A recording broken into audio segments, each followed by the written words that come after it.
प्रकार के लौह में यानी किस प्रकार के लोहे में कार्बन की मात्रा सबसे कम होती है? तो पिटवा लोहा में। ग्रीन हाउस प्रभाव का क्या मतलब होता है? वायुमंडल में कार्बन डाइऑक्साइड की मात्रा में वृद्धि से ताप में वृद्धि। नेक्स्ट है कि कैल्शियम का परमाणु द्रव्यमान कितना होता है? तो 40 होता है। अम्ल का पीएच मान कितना होता है? 7 होता है। ग्लूकोज का सूत्र क्या होता है? C6H12 और O6 होता है।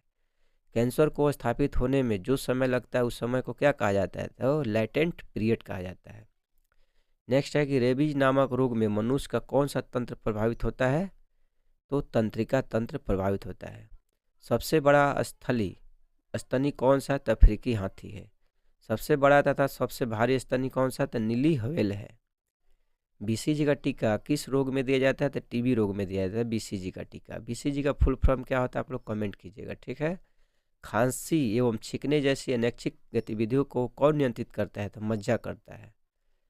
अगला क्वेश्चन है कि किसका उपयोग कठोर जल को नरम बनाने यानी करने में किया जाता है? तो सोडियम कार्बोनेट का।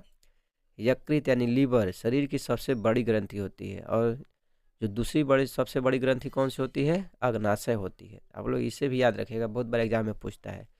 जो यकृत होता है यानी यकृत को ही लीवर कहा जाता है। यकृत जो होता है शरीर की सबसे बड़ी ग्रंथि होती है और शरीर की दूसरी सबसे बड़ी ग्रंथि की बात करेगा तो अग्नाशय हो जाएगा। नेक्स्ट है कि पित्त या पितरस का निर्माण कहाँ पर होता है? तो यकृत में होता है। शिराएं कैसा रक्त ले जाती है? तो अशुद्ध रक्त को शिरा ले जाती है। चलिए नेक्स्ट है सरीसृप, पक्षी और स्तनधारी। कह रहा है कि सरीसृप और पक्षी और स्तनधारी जो होता है फेफड़ों के माध्यम से श्वसन करता है। विभवांतर का सही मात्रा क्या होता है? वोल्ट होता है। बर्फ का गलनांक क्या होता है? 273 केल्विन या 0 डिग्री सी होता है। हृदय से शरीर के सभी भागों में ऑक्सीजन युक्त रक्त को ले जाती है धमनियाँ, ठीक है। यहाँ पर क्वेश्चन क्या है कि हृदय से शरीर के सभी भागों में ऑक्सीजन युक्त रक्त को कौन ले जाती है? तो धमनियाँ ले जाती है। चलिए नेक्स्ट है यहाँ पर मधुमक्खी के डंक का इलाज करने के लिए किस घोल का उपयोग किया जाता है? तो बेकिंग सोडा का। वेरी वेरी इंपॉर्टेंट क्वेश्चन है। किसी विस्फोट के कारण समुद्र के तट पर बनने वाली लहरें होती है अनुदैर्घ्य होती है। राष्ट्रीय ग्रामीण विकास संस्थान कहाँ स्थित है? तो हैदराबाद में है। चलो अगला क्वेश्चन है कि एशियाई विकास बैंक का मुख्यालय कहाँ पर स्थित है? तो मनीला यानी फिलीपींस में। योजना में कोर सेक्टर का तात्पर्य क्या होता है? तो चयनित आधार भूत उद्योग होता है। नेक्स्ट है यहाँ पर कि नोबल गैसों में से कौन सी गैस वायु में नहीं पाई जाती है? तो रेडॉन जो होता है वायु में नहीं पाया जाता है। वायुयानों के टायरों में भरने के लिए कौन सा गैस का प्रयोग किया जाता है? तो हीलियम गैस का। ऊष्मा का न्यूनतम संचालक कौन सा होता है? तो शीशा होता है ऊष्मा का न्यूनतम संचालक। चलिए अगला क्वेश्चन देखते हैं। ऊष्मा का सबसे अच्छा चालक कौन सा होता है? तो पारा होता है। जनसंख्या का अध्ययन क्या कहलाता है? तो डेमोग्राफी कहलाता है। नेक्स्ट है कि मानव की त्वचा सबसे ज़्यादा कहाँ होती है? तो तलवे पर होती है। एक स्वस्थ मनुष्य के शरीर का ताप कितना होता है? तो 37 डिग्री सी होता है। आर्सेनिक 74 यानी आर्सेनिक -74 का प्रयोग किसमें किया जाता है? तो ट्यूमर के उपचार में किया जाता है। नेक्स्ट है कि किस रुधिर वर्ग में एंटीबॉडी नहीं पाया जाता है? तो ए बी में कोई एंटीबॉडी नहीं पाया जाता है और ए बी को सर्वदाता यानी सर्वग्राही कहा जाता है। और वो जो ब्लड ग्रुप होता है सर्वदाता कहलाता है यानी किसी को ब्लड दे सकता है और वो जिसका रहेगा, और ये भी जिसका रहेगा किसी से ब्लड को ले सकता है।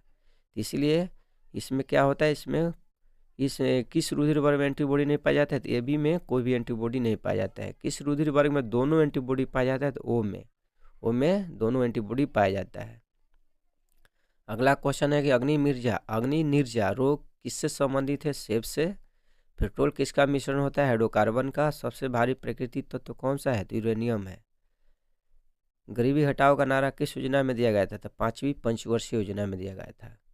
नेक्स्ट है कि विश्व बैंक का मुख्यालय कहाँ पर स्थित है? वाशिंगटन डीसी में। रेडियोधर्मी पदार्थ उत्सर्जित करता है, देखिए अल्फा बीटा एवं गामा विकिरण को उत्सर्जित करता है रेडियोधर्मी पदार्थ है। अगला क्वेश्चन है कि चौरी चौरा कांड के कारण कौन सा आंदोलन समाप्त हो गया था? तो असहयोग आंदोलन। दिल्ली सल्तनत का अंतिम सुल्तान कौन था? इब्राहिम लोदी था।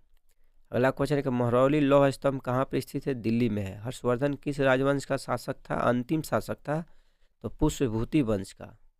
चलिए नेक्स्ट क्वेश्चन है कि फुट एंड माउथ रोग पाया जाता है मवेशी एवं सुअर में पाया जाता है फुट एंड माउथ रोग। एक औसत शक्ति कितना के बराबर होता है? 746 वाट के बराबर होता है। मैनोमीटर से क्या मापा जाता है? तो गैसों के दाब को मापा जाता है मैनोमीटर से। पृथ्वी के केंद्र पर जी का मान कितना होता है? तो 0 होता है। लड़ो या उड़ो हार्मोन किससे कहा जाता है? एड्रेनालिन को कहा जाता है। कार में साइड मिरर के रूप में किस दर्पण का प्रयोग किया जाता है? तो उत्तल दर्पण का। मृग तृष्णा किसका उदाहरण होता है? तो पूर्ण आंतरिक परिवर्तन का उदाहरण होता है मृग तृष्णा। न्यूटन के प्रथम गति का नियम क्या कहलाता है? जड़त्व का नियम कहलाता है। वर्षा की बूंदें गोलाकार किसके कारण होती है? तो पृष्ठ तनाव के कारण होती है वर्षा की बूंदें गोलाकार। वेरी वेरी इंपॉर्टेंट क्वेश्चन है, बहुत बार एग्जाम में पूछा जाता है। कोबाल्ट 60 का कौन सी किरणें उत्सर्जित करता है? तो गामा किरणें को उत्सर्जित करता है कोबाल्ट 60। तो फ्रेंड्स, आप लोगों का वीडियो कैसा लगा? अच्छा लगा तो लाइक सब्सक्राइब अवश्य करें। मेरे चैनल पर पर डे 1 से 2 वीडियो अपलोड किए जाते हैं। तो मिलते हैं आप लोग से नेक्स्ट वीडियो में। Okay, bye bye.